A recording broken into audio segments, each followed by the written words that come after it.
वहीं प्रदेश में कांग्रेस साल 2016 की फूट के बाद से लगातार असफल हो रही है, लेकिन अब कांग्रेस के प्रदेश अध्यक्ष करण महारा ने कांग्रेस को मिल रही असफलता के कारण को खोज निकाला है और इसके समाधान पर भी जोर दिया है। देखिए हमारी इस खास रिपोर्ट में।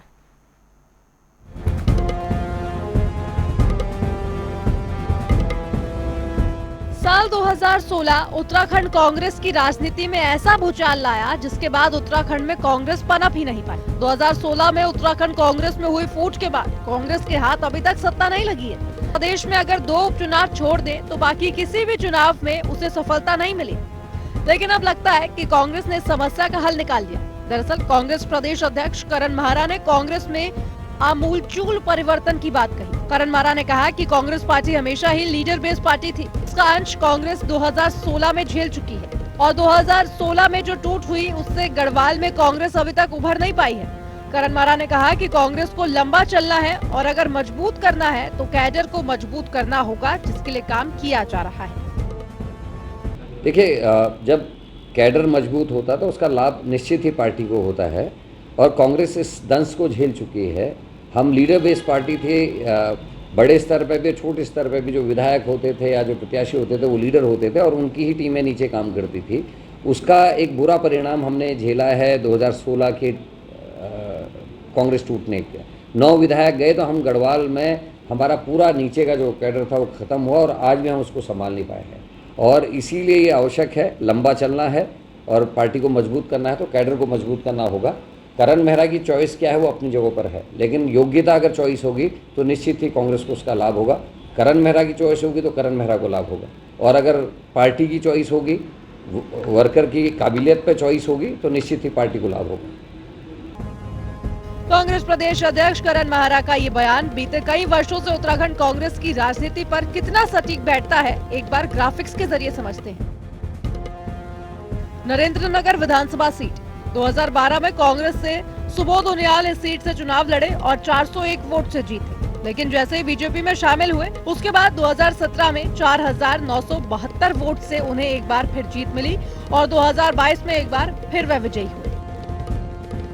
रायपुर विधानसभा सीट 2012 में उमेश शर्मा का ने रायपुर में कांग्रेस की ओर से चुनाव लड़ा और 474 वोट से जीत हासिल की। जैसे ही वह बीजेपी में शामिल हुए उन्होंने साल 2017 में 36,771 वोट से जीत हासिल की और 2022 में एक बार फिर वो 30,000 वोट से जीत गए। रुड़की विधानसभा सीट 2012 में प्रदीप बत्रा कांग्रेस से 801 वोट से जीते, लेकिन बीजेपी में जाते ही 12,542 वोट से जीत मिली और एक बार फिर 2022 में भी उन्होंने ही जीत हासिल की। सितारगंज विधानसभा सीट 2012 में उपचुनाव में विजय बहुगुणा जीते। उनके बाद उनके बेटे सौरभ बहुगुणा सितारगंज सीट से उनकी विरासत संभाल रहे हैं और 2017 और 2022 में जीत हासिल कर चुके हैं। खानपुर विधानसभा सीट 2012 में कुंवर प्रणव सिंह कांग्रेस से 2,831 वोट से जीते। बीजेपी में जाने के बाद 2017 में 13,735 वोट से जीते।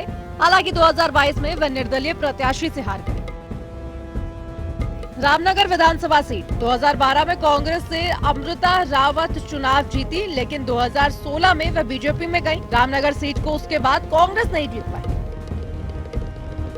रुद्रप्रयाग विधानसभा सीट 2012 में हरक सिंह रावत रुद्रप्रयाग सीट से 1326 वोट से जीते। फिर बीजेपी में जाने के बाद वे 2017 में कोटद्वार से चुनाव लड़े और 11,318 वोट से जीत गए।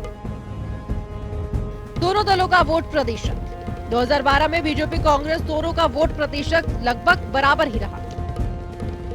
बीजेपी का 33.13% तो कांग्रेस का 33.80% रहा। 2017 में बीजेपी का वोट प्रतिशत बढ़कर 44.5% हुआ। कांग्रेस का वोट प्रतिशत 33.50% रहा। जो नेता कांग्रेस को छोड़कर बीजेपी में गए उससे बीजेपी को करीब 10 से 12 सीटों पर लाभ मिला। हालांकि 2022 में बीजेपी का वोट प्रतिशत घटकर 44.30% रहा। कांग्रेस का वोट प्रतिशत बढ़कर 37.90% रहा। इससे साफ समझा जा सकता है कि अगर कांग्रेस का नेता कांग्रेस को छोड़ता है तो उसके साथ कांग्रेस का कैडर भी जाता है। यही कारण है कि 2016 की फूट से कांग्रेस अभी तक उभर नहीं पाई है। अब कांग्रेस के प्रदेश अध्यक्ष करण मारा ने पार्टी का कैडर मजबूत करने की बात कही है, लेकिन साल 2017 तक वे कांग्रेस को लीडर बेस से कितना कैडर बेस बना पाते हैं, ये देखने वाली बात है। देहरादून से संवाददाता अरुण सैनी की रिपोर्ट।